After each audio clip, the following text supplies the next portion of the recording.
Good morning friend. आज हम लोग जो हिस्ट्री का प्राचीन भारत लेके चलेंगे। जो जो एग्जाम में जो आता है उसी को लेके चले हैं, ठीक है। एक एक पॉइंट जो जो उतना सारा तो बहुत सारे हैं, मगर उसमें से जो जो एग्जाम के पॉइंट ऑफ व्यू जो जो इंपॉर्टेंट है उसी को लेके चलेंगे। इसके अलावा और एक्स्ट्रा कुछ वो नहीं इंक्लूड करता। प्राचीन से तो बस एक या दो क्वेश्चन पूछते हैं। मेन इंपॉर्टेंट आपके लिए होगा आधुनिक भारत, जो कि बहुत ही इंपॉर्टेंट होने वाला है, ठीक है।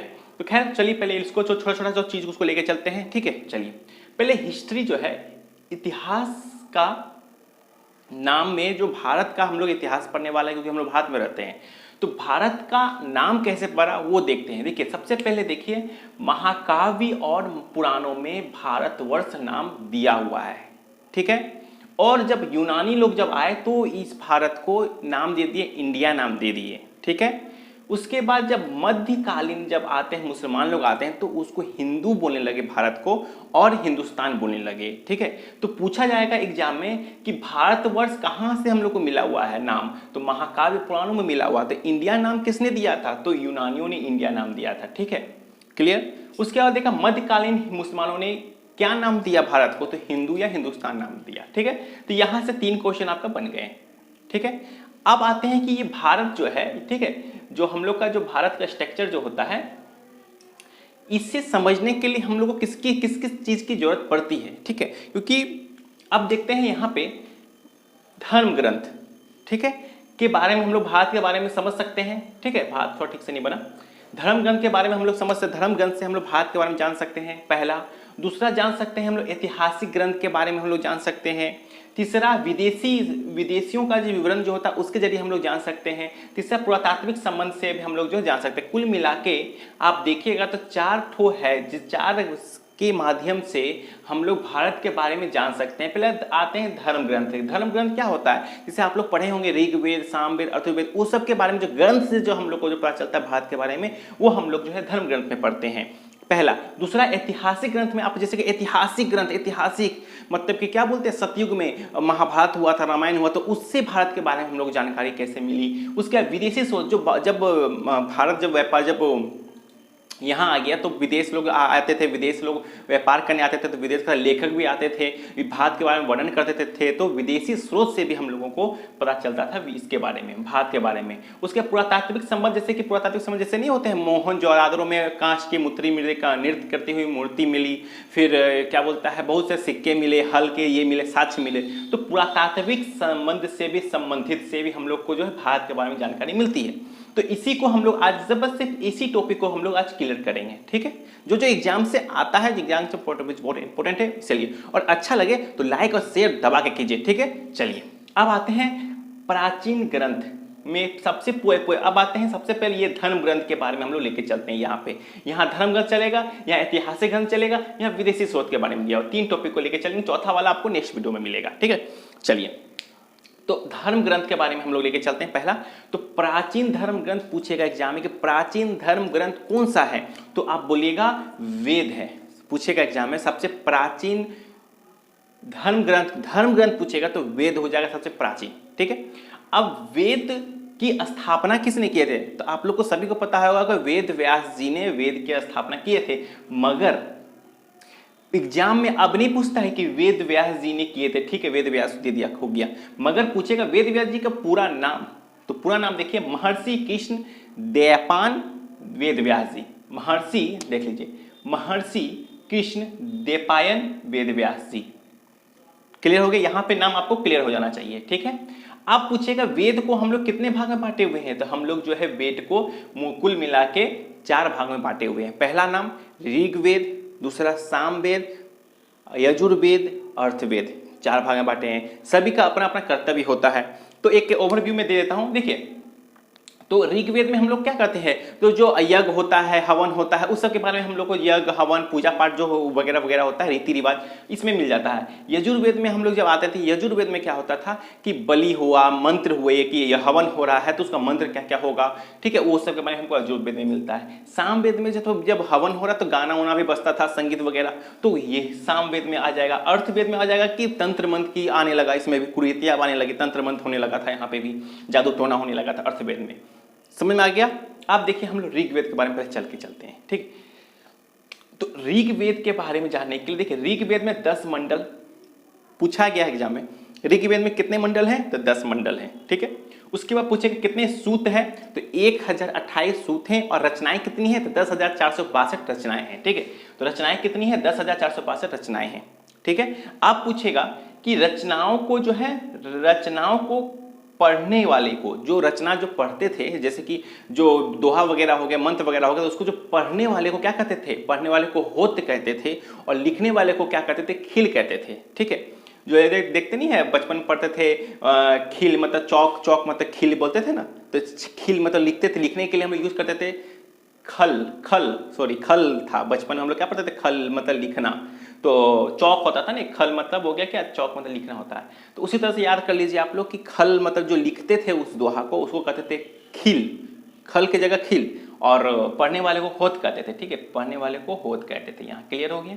एग्जाम से पूछा जा सकता है कि रचनाओं को पढ़ने वाले को क्या कहते थे? तो रचनाओं को पढ़ने वाले को होत और लिखने वाले को कहते थे खिल कहते थे। क्लियर हो गया। चलिए अब आते हैं वे। अब देखिए क्या लिखा है कि वेदों में आर्यों की राजनीतिक, अभी जो वेद है इसमें क्या बोला गया है यार ये सब? तो वेद में बताया गया कि उनके आर्य के बारे में, कि देश की राजनीतिक व्यवस्था, इतिहास के बारे में हम लोगों को जो है इसी में मिलता है। इतिहास प्रणाली के बारे में हम लोग को वेद में मिलता है, ठीक है। ये तो कोई दिक्कत नहीं। अब यहां से देखिए, अब ये 10 मंडल में 3-4 गो है जो एग्जाम में पूछा गया है, तो उसको मैं नोट किया हूं। तीसरा मंडल में क्या बोला गया है? तीसरा मंडल की स्थापना किए थे किसने?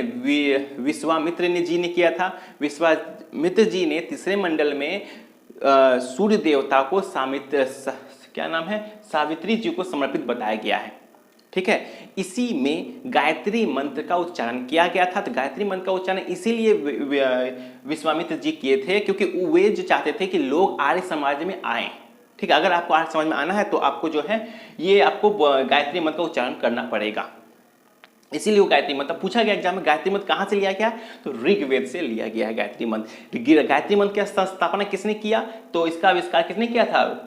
विश्वामित्र जी ने किए थे, ठीक है। कितने मंडल में? तो तीसरे मंडल में। यहाँ से 3-4 क्वेश्चन बन जाते हैं हम लोगों के, ठीक है। अब आते हैं 9वें मंडल। तो 9वें मंडल में क्या है? देवता सोम के बारे में बताया गया है, हो गया।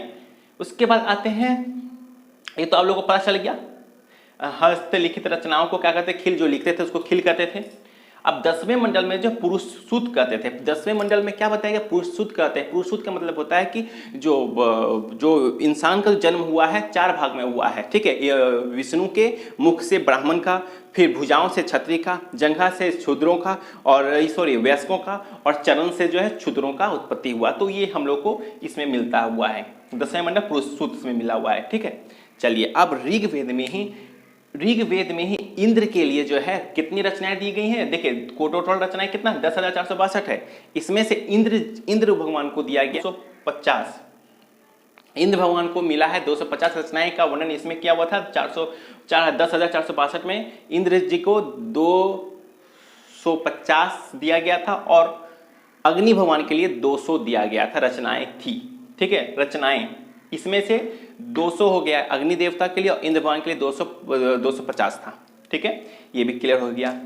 उसके बाद आते हैं यजुर्वेद में। यजुर्वेद में जैसे हम लोगों ने अभी बोला, यजुर्वेद में क्या था? यजुर्वेद में बलि हो गया। देखिए यजुर्वेद में क्या होगा? बलि हो गया, मंत्र हो गया, ये सब के बारे में होता है। इसी में ही गद पद भी आता था, ठीक है। अब आते हैं सामवेद में। तो सामवेद में आपको पता ही होगा, गाना वाना के बारे में होता है। देखिए लिखा हुआ है, ठीक है। गाना वाना करने के लिए होता था। और पढ़ने वाले को उदांत कहते थे। जो संगीत को जो गाना गाते थे ना, उससे हम लोग क्या कहते थे? उदांत कहते थे। ये भी एग्जाम पूछा गया, उदांत, ठीक है। ये भी आपको ये ध्यान रखना पड़ेगा कि उदांत हो गया जो संगीत वगैरह पढ़ते थे। उसके बाद आते हैं अर्थवेद में क्या आ जाएगा? आपको पता है तंत्र मंत्र के बारे में आ जाएगा। तो आपको यहाँ से देखिए ये इंपॉर्टेंट होना चाहिए कि सबसे प्राचीन धर्म ग्रंथ कौन सा है? सबसे प्राचीन धर्म ग्रंथ वेद हो जाएगा। अब वेद में बोलेगा सबसे प्राचीन वेद कौन सा है? तो ऋग्वेद हो जाएगा। और लास्ट का वेद कौन सा हो जाएगा? तो अर्थवेद हो जाएगा, अथर्ववेद हो जाएगा। ध्यान दीजिए। तो अब हम लोग क्या पढ़े? धर्म ग्रंथ से हम लोग जानकारी ले ली कि भारत के बारे में क्या है, नहीं है। हम लोग धर्म ग्रंथ क्लियर कर लिए। अब ऐतिहासिक ग्रंथ में क्या आएगा? ऐतिहासिक ग्रंथ में आएगा कि ऐतिहासिक ग्रंथ को समझने के लिए हमें क्या जानना होगा? पुराणों की संख्या, पुराणों को जानकारी होगी, पुराण जो होता है ना, आपके महाभारत हो गया, रामायण हो गया, उस सब के बारे में हम लोग को जानकारी लेना होगा। तो देखिए ऐतिहासिकों को समझने के लिए हमें पुराणों को अध्ययन करना पड़ता है। क्या बोले हम? ऐतिहासिकों को समझने के लिए पुराणों का अध्ययन करना पड़ता है। तो अब यहाँ सवाल ये पूछा गया है 2013 का ग्रुप डी का पटना वाले जोन में बैठा हुआ एग्जाम में पूछा गया था कि पुराणों की संख्या कितनी है? पुराणों की संख्या 18 है। ये आप अगर एग्जाम में बैठे होंगे तो आपको पता होगा कि पुराणों की संख्या एग्जाम में पूछा गया बहुत बार। तो पुराणों की संख्या ये हो गया 18। उसके बाद नेक्स्ट देखिए, इसमें पूछा गया कि सबसे प्राचीन, जैसे कि इसमें था ना प्राचीन, अब इसमें भी ऐतिहासिक में भी कुछ प्राचीन होगा। तो देखिएगा प्राचीन पुराणों की संख्या कौन सी है? सबसे प्राचीन पुराण कौन सा है? तो हो जाएगा मत्स्य पुराण जो है सबसे प्राचीन पुराणता है। ठीक है, उसके बाद इसी में बताया गया, ऐतिहासिक में होता था कि स्त्रियों को जो ना मैत्रियानी कहते थे। ठीक है, मैत्रियानी का मतलब होता है कि पुरुषों को स्त्रियों को जो है उस टाइम जो है ऐतिहासिक घटना में, ऐतिहासिक पुराणों में जो है पुराणों में स्त्री लोगों को जो है मैत्रियानी कहते थे। इसमें पुरुषों के बराबर अधिकार नहीं मिलता था। ठीक है, और उन्हें जो है मतलब कि होता है ना शराब जुआ और क्या बोलते हैं उसकी तो बहुत ही अभिश्रापित माना जाता था स्त्रियों को उस टाइम। ठीक है, उन्हें हवन में बैठने की अनुमति नहीं थी, पूजा का पाठ करने की अनुमति नहीं थी। तो ये सब इसमें मिलता था। ठीक है, अब आते हैं इसमें, इससे हम लोग पता चलता है कि इस टाइम स्त्रियों की दशा किस प्रकार थी। ठीक है, अब आते हैं स्मृति ग्रंथों में प्राचीन मनुस्मृति। अब देखिए तो स्मृति ग्रंथ जो है किसने रचा था? मनुस्मृति ने स्मृति ग्रंथ। तो पूछा गया है एग्जाम में स्मृति ग्रंथ की रचना किसने की? तो मनुस्मृति जी ने की। मनुस्मृति जी ने जो स्मृति रचना की थी वो क्या है? उसमें कुछ तो होगा ना, उसके बारे में किसके बारे में बताया गया है? तो यह शुग काल के बारे में, यह शुग काल का मानक ग्रंथ है और गुप्त युग की जानकारी मिलती है। ध्यान दीजिएगा, यह शुग काल के मानक ग्रंथ है और यह गुप्त युग की जानकारी इसमें हमको मिलती है। ठीक है, किसमें? मनुस्मृति में। तो मनुस्मृति जी कौन से ग्रंथ रचना की? तो स्मृति ग्रंथ की रचना किसने की? मनुस्मृति जी ने की थी। ठीक है, अब देखिए, अब पूछा गया है एग्जाम में कि जातक किसका बोध ग्रंथ है, जातक किसका ग्रंथ है? बोध, ये ऑप्शन दिया हुआ था कि बोध का, फिर जैन धर्म का, भगवत का, और 2-3 को दे दिया गया था। तो इसमें क्या हो जाएगा? जातक जो होता है वो बोध के बारे में बताया गया है। तो जातक में बोध के पुनर्जन्म के बारे में जानकारी हमें किसमें मिलती है? हीनयान के ग्रंथ कथा वस्तु से पता चलता है। देखिए हीनयान जी ने कथा वस्तु एक पुस्तक ली थी, उसमें क्या नाम था? जातक एक था चैप्टर, उसमें हम लोगों को बोध के बारे में जानकारी मिलती है। ठीक है, तो पूछा जाए कि जातक के जो है किससे रिलेटिव है? तो बोध भगवान से रिलेटिव जुड़ा हुआ है। क्या है उनमें? जीवन चरित्र के बारे में बताया गया है। क्लियर हो गया? तो ये हो गया हीनयान का ग्रंथ जो है कथी, वही हीनयान जो थे एक व्यक्ति थे जो कथावस्तु नामक पुस्तक लिखे थे। चलिए, उसके जैन धर्म के इतिहास कल्पसूत्र में। ठीक है, ये कथा वस्तु है, ये कल्पसूत्र। देखिए जैन धर्म के इतिहास हमें कहाँ से मिलती है? बौद्ध धर्म के इतिहास हमको कथा वस्तु से मिलती है और जैन धर्म का इतिहास हमें जो है कल्पसूत्र से मिलती है, जैन धर्म का। ठीक है, जैन साहित्य को आगम भी कहते हैं, ये भी इंपॉर्टेंट है एग्जाम के कि जैन धर्म को क्या कहते हैं? जैन धर्म को हम लोग जो है आगम भी कहते हैं। ये भी एग्जाम के पॉइंट ऑफ व्यू से बहुत इंपॉर्टेंट है। उसके बाद देखिए, अब यहाँ आप लोग ये एग्जाम में बहुत बार पूछा है कि आप लोगों को पता ही होगा कि अर्थशास्त्र के रचयिता कौन है? चाणक्य है। तो चाणक्य जो अर्थशास्त्र के रचयिता जो चाणक्य है, जो अर्थशास्त्र में क्या अर्थशास्त्र के बारे में नहीं बताया गया? पूछा है कि अर्थशास्त्र जो चाणक्य ने रचना की थी अर्थशास्त्र, इसमें क्या बताया गया है? तो इसमें जो राजनीति के बारे में बताया गया है। ठीक है, वो बताया गया है यहाँ पे। ठीक है, और इसमें बताया गया है 15 अधिकरण बताया गया है। ये जो अर्थशास्त्र में क्या बताया गया? 15 अधिकरण और 180 प्रकरण के बारे में विभक्त किया गया है मौर्यकालीन सभ्यता के में। ठीक है, मौर्यकालीन का जो राजनीतिक व्यवस्था था उसमें जो अर्थशास्त्र जो लिखे थे चाणक्य जी ने, उसमें 15 अधिकरण था और 180 प्रकरणों में विभक्त किया गया था। क्लियर हो गया? ये भी एग्जाम में बहुत पूछा गया है। कलहन जो है ये सांस्कृतिक साहित्य है। ठीक है, कलहन की रचना किसने की थी? तो राजतरंगिणी ने की थी। और संस्कृत साहित्य जो कलहन में क्या है? कश्मीर के इतिहास के बारे में बताया गया। देखिए क मिल गया कलहन के बारे में। कलहन में क्या बताया गया? कश्मीर इतिहास के बारे में बताया गया है। ठीक है, और चर्चानामा, आप देखिए नेक्स्ट आता है चर्चानामा जो है। चर्चानामा की रचना किसने की थी? चर्चानामा की रचना अली अहमद ने की थी, जो अरब का और सिंध की विजय का के बारे में वृत्तांत लिखा गया है। तो पूछा गया है एग्जाम में कि चर्चानामा पुस्तक किसने लिखी थी? तो अली अहमद ने चर्चानामा की पुस्तक की रचना की थी। ठीक है। अब अष्टाध्यायी की रचना किसने की थी? तो पाणिनि ने की थी, जो मौर्य युगीन राग की राजनीति के बारे में बताया गया है। तो ये भी पूछा गया अष्टाध्यायी की रचना किसने की थी? अष्टाध्यायी की रचना पाणिनि ने की थी। ठीक है, चलिए उसके बाद आता है एक और नेक्स्ट, ये एग्जाम में तुझे पूछेगा मगर हाँ इंपॉर्टेंट हो सकता है, पूछा जा सकता है। गागिर जो है वो संहिता है, गागिर संहिता जो है कलकत्यान ने, यह एक ज्योति ग्रंथ है। तो पूछा गया एग्जाम में कि ज्योति ग्रंथ कौन सी इनमें लिखित में से कौन ज्योति ग्रंथ है? तो कौन से ज्योति ग्रंथ है? तो गागरी संहिता। ठीक है, किसने लिखा था? कत्यान ने लिखा था, कत्यान ने लिखा था ज्योति। अब पूछा जा सकता है ज्योति ग्रंथ की रचना किसने की थी? कत्यान ने लिखी थी। ज्योति ग्रंथ को क्या कर सकते हैं? तो गागरी संहिता भी कर सकते हैं। तो हम लोगों ने क्या किया? धर्म ग्रंथ कर लिया, ऐतिहासिक ग्रंथ कर लिए। अब विदेशों के जो है विवरण के बारे में आप लोग यहाँ पे देखेंगे। ठीक है, चलिए तो विदेशों के बारे में सबसे पहले आते हैं यूनानी रोमन लेखक जो वहाँ विदेश से जब यहाँ आते हैं तो सबसे पहले का पिता कहते हैं हेरोडोटस को कहते हैं। ठीक है, अब आते हैं सिकंदर जब आए थे भारत में, जब सिकंदर जब राज करने आए थे तो उनके साथ 3 लेखक आए थे। पहला देखिए नियाकस, ओनेसिक्टस और ऑस्ट्रोबुलस। तो कैसे याद रखेंगे इसको? ट्रिक देख लीजिए। नियाकस निकला, ऑस्ट्रोबुलस बुलते बुलते, ओनेसिटियक्स मतलब आने लगा, निकला बुलते बुलते और आ गया, हो गया। देखिए नियाकस निकल गया, बुलेकस मतलब बुलते बुलते, आने मतलब आने लगा, हो गया। तो कौन आया है? ये सभी सिकंदर के साथ भारत आए थे, हो गया। अब यहाँ देखिए मेगास्थनीज पूछा गया है, किसके दरबार का था? मेगास्थनीज जो है सिकंदर का राजदूत था। वह किसके दरबार में आया है? तो चंद्रगुप्त मौर्य के दरबार में आया था। और ये इसने कौन सी पुस्तक लिखी? तो इंडिका नामक पुस्तक लिखी थी, जो कि मौर्य काल के सामाजिक संस्कृति के बारे में बताया गया है। ठीक है, तो यहाँ पे ध्यान दीजिएगा इस चीज, ये हर एक चीज जो है इंपॉर्टेंट है। तो मेगास्थनीज के बारे में हम लोग देख लिए।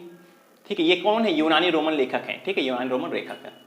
अब आते हैं डायमेकस। ठीक है, डायमेकस कौन थे? डायमेकस जो है सीरियाई नरेश अंतियोकस का राजदूत था। सीरियाई नरेश अंतियोकस का राजदूत कौन थे? डायनेसिस थे, और जो बिंदुसार के काल में आए थे। देखिए बिंबिसार अलग है, बिंदुसार अलग है। तो अगर पूछ दे कि क्या बोलता है बिंदुसार कहाँ से आए, तो ये चंद्रगुप्त मौर्य के बेटे आते हैं। कौन? बिंदुसार। बिंदुसार के बेटे का नाम कौन आता है? बिंदुसार के बेटे का नाम आ जाता है आपका अशोक आ जाते हैं। ठीक है, तो इस तरह से जो है हम लोग आगे बढ़ते हैं। तो ये ध्यान रखिएगा, बिंदुसार यहाँ पे आते हैं। ठीक है, चलिए अब आते हैं, ये आ गया डायमेकस कि डायमेकस जो थे सीरियाई नरेश अंतियोकस का राजदूत। तो पूछा गया एग्जाम में डायमेकस कहाँ के राजदूत थे? तो सीरियाई नरेश अंतियोकस के राजदूत थे, और वो बिंदुसार के काल में आया था। ठीक है, डायनोसिस ये थे मिस्र नरेश टोलमी फिलेडेलस के राजदूत थे, जो अशोक के दरबार में आए थे। कौन अशोक के दरबार में कौन आए थे? तो डायोनिसियस जो आए थे वो अशोक के दरबार में आए थे, और डायमेकस जो आए थे वो बिंदुसार के काल में आए थे, और मेगास्थनीज आए थे चंद्रगुप्त मौर्य के दरबार में आए थे। ठीक है, भारत का भूगोल पुस्तक किसने लिखा था? तो भारत का भूगोल जो लिखा था टोलमी ने लिखा था भारत का भूगोल।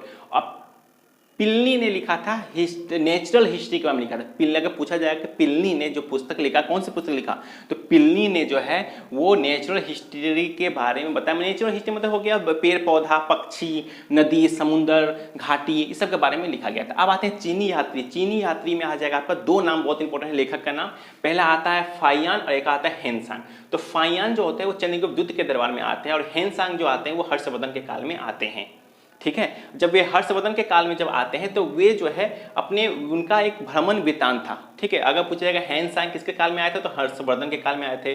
तो वो क्या करते थे? भ्रमण वृत्तांत, जिसमें भ्रमण करते करते उन्होंने 138 देख लीजिए 138 देश के बारे में उन्होंने अपनी पुस्तक में लिखा हुआ था। और जब वे भारत के नालंदा में पहुंचते हैं तो नालंदा के कुलपति कौन थे? आचार्य शिलभद्र थे। ठीक है, और ये तो पता ही होगा आपको कि चंद्रगुप्त दौर के बगल में फाइयान आए थे, जो उन्होंने क्या लिखा था? 4 वर्षों तक भारत में आए थे, 4 वर्षों तक भारत में रहे। कौन रहे?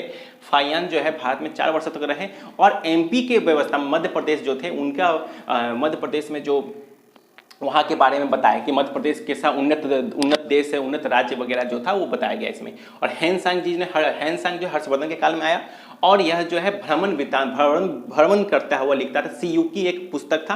तो देखिए भ्रमण कर रहा है, हम जा रहे हैं तो क्या बोलते हैं, ओके सीयू करते हैं टाटा, तो भ्रमण कर रहे हैं हम लोग। तो वो उन्होंने क्या लिखा था, हैंसांग ने सीयू की नामक पुस्तक लिखी जो विदेशी वृत्तांत, वो पूरा देश के बारे में बताया गया था उसमें। तो कितना देश था उसमें, 138 देश के बारे में बताया गया था।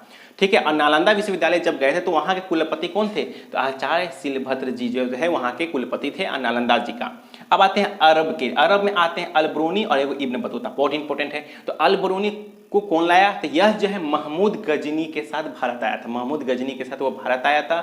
अरबी भाषा में वो एक पुस्तक लिखा, उसका नाम था किताब उल हिंद। इसको हिंदी किताब उल हिंद, जिसको हम लोग जो हिंदी में कहते हैं भारत की खोज, या किताब उल हिंद दे दे, या तो तहकीक ए हिंद या तो किताब उल हिंद। सभी ये सब अरबी भाषा, किताब उल हिंद और तहकीक ए हिंद जो है अरबी भाषा है, और भारत की खोज हिंदी में कहते हैं इसको समझने के लिए। ठीक है।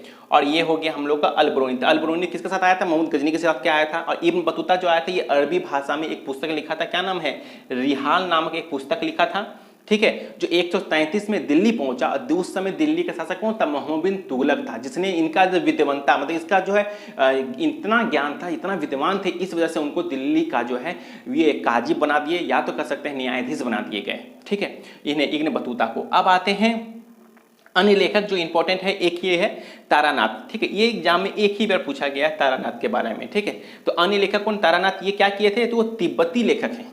ठीक है, ये कौन है, तिब्बती लेखक थे, जिसने उन्होंने कंगयूर और एगो तंगनूर, देखो कंगयूर दोनों में है, कंग क और ये त है, याद रखिएगा। तो तंगयूर नामक ग्रंथ की रचना की थी। तो हम लोगों ने, तो ये हम लोग को सारा का सारा क्लियर हो गया। हम लोगों ने क्या देख लिया, हम लोगों ने देखिए धर्म कर लिया, ऐतिहासिक हो गया, विदेशी हो गया, अर्ध ऐतिहासिक का प्रागैतिहासिक काल का मतलब होता है हम लोगों का कि हम लोग जो साक्ष्य जो हम लोग को मिला है उसको ऐसा है मिला है कि हम लोग उसको ना तो पढ़ पा रहे ना तो समझ पा रहे, वो हो गया प्रागैतिहासिक काल। अर्ध ऐतिहासिक काल हो गया कि हम लोगों को साक्ष्य तो मिला मगर हम लोग जो है उसे जो है ये आधा अधूरा ही पढ़ पा रहे हैं, कुछ संबंध आधा अधूरा पढ़ पा रहे हैं, पूरा तरह से नहीं पढ़, आधा ज्ञान मिला हमको उसके जरिए।